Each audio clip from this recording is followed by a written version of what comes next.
Assalamu alaikum warahmatullah. How's life in Palestine? Alhamdulillah, I haven't spoken to them recently. Huh? I haven't spoken to them recently. For some time now. How are you? Fine? Going strong like ever? As ever? Huh? MashaAllah. And have you invented something new in computers? Not yet. But you did something wonderful last time.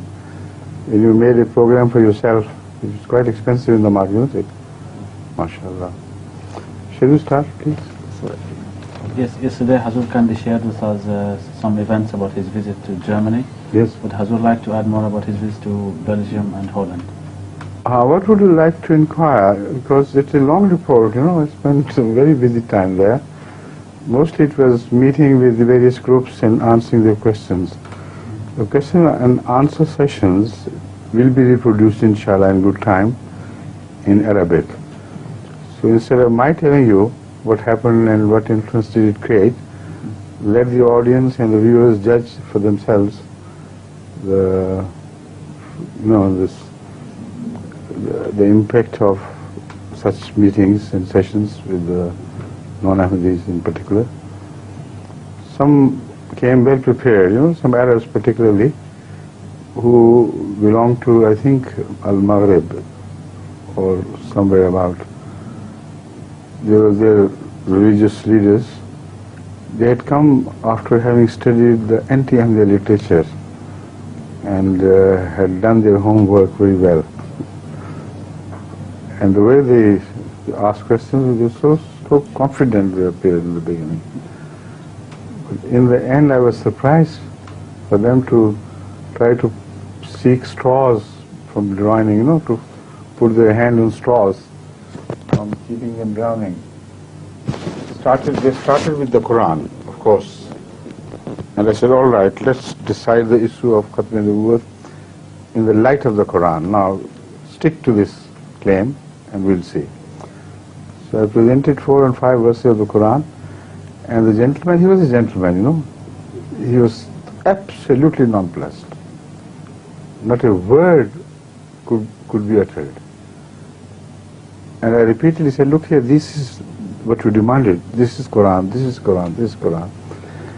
And try to suggest a meaning other than what we believe it to be, the meaning of Khatme Nabuwat with reference to these verses. Okay, quiet. Then he said, all right, shall I say some hadith?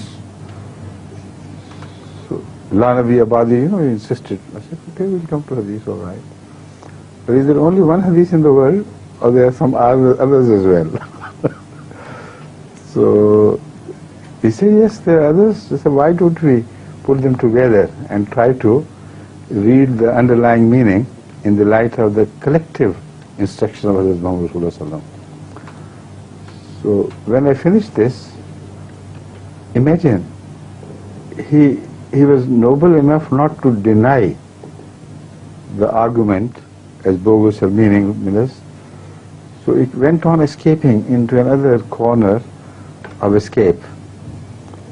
So he said, all right, why didn't the Sahaba of Hazrat Rasulullah understand this, and why did they believe in the Khatamiyat as he thought, as the mullahs up to today understand? I said, they never did. Who told you this? All the evidence we know is that Hazrat Aisha Siddiqa radhiyallahu ta'ala anha, when she heard somebody announce in the streets, Annahu la nabiyya ba'dahu, la nabiyya ba'dahu, she called him towards her and said, Qulu annahu khatamun nabiyyin wa la taqulu annahu la nabiyya ba'dahu. Why did she say that? I said, that means that your contention that Sahaba was all united in the meaning of finality as you understand is completely destroyed by this hadith. And this is exactly what the old scholars of Islam have responded. How the old scholars of Islam have responded to this hadith. And they got divided. And a group among them, I'm building this question answer session only part of thereof, so that you have a taste of how it happened and how it went. I said they were divided into two groups of scholars. Some said that Hazrat Aisha Siddiqa opposed the hadith, and the other said certainly not. She did not oppose the hadith. She pointed out at the true meaning with the help of the verse Khatme Nabuwat. So I said that shows that the verse Khatme Nabuwat was not understood in this term of finality by them. This was the point he had raised. I didn't say that it was Aisha's opinion, but the scholars took it as her quoting Khatme Nabuwat against La Nabiya Badi. If the Muslims had understood directly from the term Khatme Nabuwat that there will be no prophet after him of any sort, then she couldn't have quoted this verse against La Nabiya Badi, because it would be supporting it instead of contradicting the commonly understood meaning. So when I explained, he understood again. And I said, look here, what is your answer to this? Again, when Rasulullah Akram sallallahu alayhi wasallam said in one hadith, one single hadith quoted in Muslim, that Isa will come and Isa will do this and Isa will do this, and every time he mentions him, he says Isa Nabiullah, Isa Nabiullah, Isa Nabiullah, 4 times in one hadith. So when all the Sahaba accepted this and did not raise a single question with reference to this verdict of Muhammad Rasulullah, how can you say that they were unanimous in the meaning that the term finality was understood by them as you understand it? Because if they had, they would immediately raise the question, Ya Rasulullah, you have already explained the meaning of Khatme Nabuwat to us to mean no prophet whatsoever afterwards. And now you're telling us that Isa Nabiullah would come. And moreover, they should have raised the question that you have never told us that Isa has gone to the heavens, bodily, lifted there. So how could he come again? You see, they never raised this question either, because there is not a single hadith speaking of the life of Jesus Christ and speaking of his being alive and having ascended to heaven. So the descent, when it does not follow the mention of ascent, can only be interpreted as spiritual descent. But if it is put in juxtaposition to the earlier statement of somebody's ascent, only then you can expect a literal physical descent, not otherwise. Like Hazrat Rasulullah sallallahu alayhi wa sallam is also mentioned to have descended. قَدْ أَنزَلْنَا إِلَيْكُمْ ذِكْرًا رَسُولًا. أنزل الله عليكم पूरा ज़िक्र रसूल आगे है, फिर एक और भी यहाँ अब अंज़लल्लाहु अलैकुम ज़िक्रा. That's one verse, but we read it together because there is a word la. Don't stop here, run on into the next one. قد أنزل الله إليكم ذكرا رسولا يتلو عليكم آيات الله مبينات ليخرج الذين آمنوا وعملوا الصالحات من الظلمات إلى النور. This is the verse which I quoted, and I told them that look here, Rasulullah descends, and you translate it, he was born. Jesus descends, and you translate descend from heaven bodily. What right have you got? Unless Hazrat Muhammad Rasulullah sallallahu alaihi wasallam had categorically declared that you believe Jesus is dead, he is not dead. He is alive in the heavens. He was lifted to heaven by God. This most important event of Jesus' life is not mentioned at all by Hazrat Rasulullah sallallahu alaihi wasallam. Unbelievable.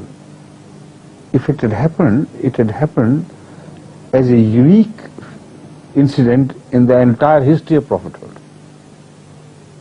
Because according to the belief of Hazrat Muhammad Rasulullah sallallahu alaihi wasallam, there is no prophet known to have ascended to heaven bodily. There is no such hadith. Isa was the only one which was a possible candidate for this, and he didn't mention it. So, despite that, when he said he would come as a Rasul, the Sahaba should have raised their eyebrows on two issues. Number one, Khatme Nabuwat is explained in a manner that a prophet would still come. And number two, Jesus is mentioned as having descended while he never ascended. These questions were not raised, indicating positively that their understanding of this was in agreement with Ahmediyya view, not with their view. So I explained it not exactly in the same word, but in similar terms, and he seemed to be answerless, if not satisfied. You see, the mullahs of Pakistan, they go on saying something, all rubbish, go on talking and talking. No, this and that. This. But this was a gentleman, of course, I repeat that. When he was disarmed, he accepted that, but tried to escape into other nooks and corners. So when this was finished, then I took him to task.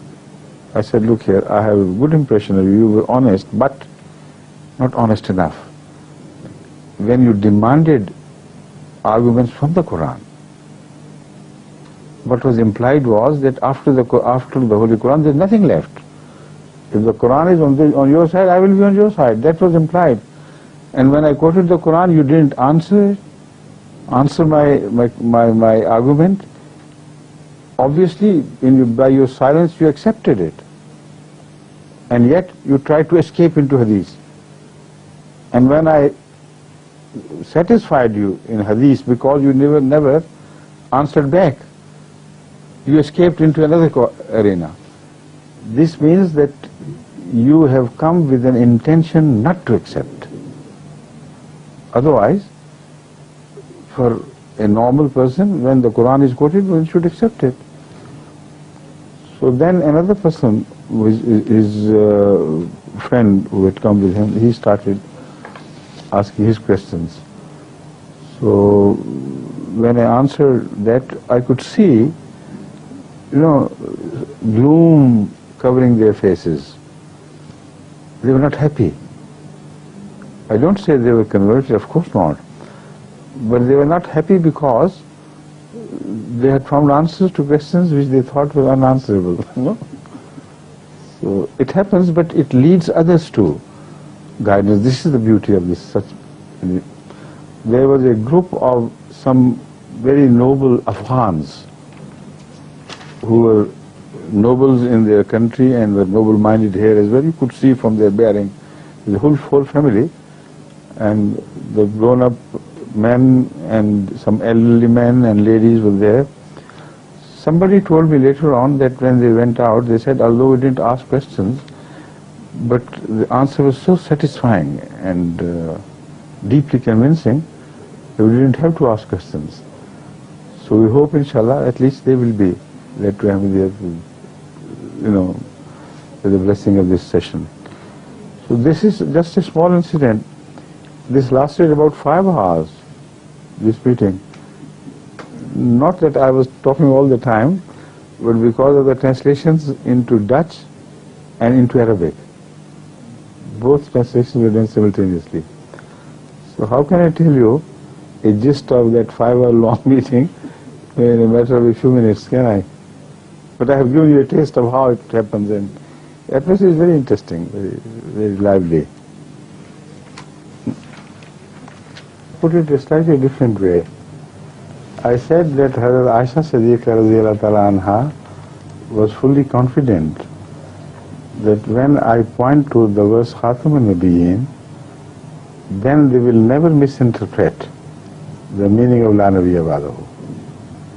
which meant that according to her understanding, the verse Khatme Nabuwat did not carry the meaning of La Nabiyya Ba'd. If, according to her understanding, it had the same meaning, then she wouldn't use it as a weapon in her hand against the twisted meaning in the mind of the person. She was so sure. And none of the scholars of her time or after, contradicted this argument. Some took her to oppose this view, and some said she was helping the man to understand the true meaning, which is of course our own attitude. But this is the beauty of her intelligence as well. We have got half our deen, according to some Sunni scholars, from Hazrat Aisha Siddiqa radhiyallahu anha. On this issue, why did they not debate that she had violated the sanctity of Khatme Nabuwat? Have they ever done it? Would they ever do it? So when we say the same thing, we have violated the sanctity. She did not. So this is what I told them, and please try to express it. Another thing I can tell, if you can't read that, the Holy Quran presents the case of the non-believers demanding a miracle from Muhammad Rasulullah sallallahu alaihi wasallam, that he should rise to the heaven and descend before us carrying a book. In answer to that, Allah teaches him the answer. Qul subhana rabbi hal kuntu illa basharan rasula. This rise and descent, both, should be seen with our own eyes. Tell them, subhana rabbi, God is far above such blemishes. Hal kuntu illa basharan rasula. I am only merely a man and a prophet. So despite that, if Jesus Christ had risen before him, the whole people who listened to this answer would have risen in protest. That, O Prophet of God, why are you inconsistent about your beliefs? On the one hand, you believe that Jesus Christ had ascended bodily, and at the same time you believe that he would descend again bodily, and both these things will be witnessed by people. When we demand the same thing from you, you say, Hal kuntu illa bashar rasula. What do you mean? Was Jesus not a bashar? Or was he not a rasul? This is exactly what the Christians believe. So do you interpret this like that and support the Christian belief in the literal sonship of God? Because with this argument, if he had risen, what we can prove is only this, that he was neither bashar nor rasul. Exactly the belief of the Christians. So when you say these things to these unfortunate inquirers, I don't know what happens to them. They're mesmerized, but they don't respond. It means they're determined not to. There was one thing I wanted to tell them in the end, but time was too much. There hardly any time left for Isha prayer before 12 o'clock when we parted. But I'll tell you later on what I had in mind. Yes.